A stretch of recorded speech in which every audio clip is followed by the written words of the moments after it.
Here's a short explanation of the card game Taco, Cat, Goat, Cheese, Pizza. Let's start with the basics. The game from Albi is for 2 to 8 players, ages 8 and up. The average game time is about 10 minutes, with the objective of the game to be the first player to get rid of all of your cards.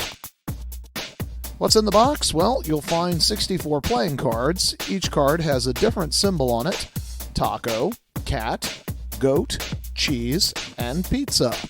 Plus, there are 3 special types of cards: gorilla, beaver, and narwhal.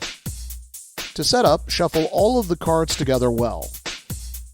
Once shuffled, deal the cards to each player.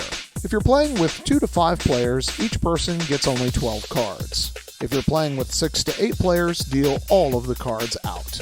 Players should not look at their cards. Players decide who will go first, and then play continues clockwise around the table. On the first player's turn, they will place a card into the center of the table and say the word taco, regardless of what card they put down. The next player will do the same, only they will say cat. The next player says goat. The next player Cheese. And then Pizza. And the pattern repeats.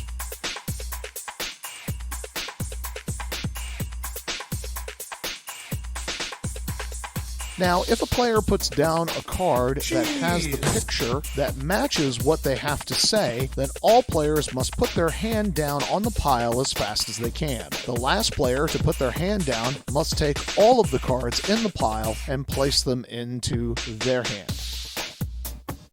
After the cards are picked up, play resumes with the next item in the pattern.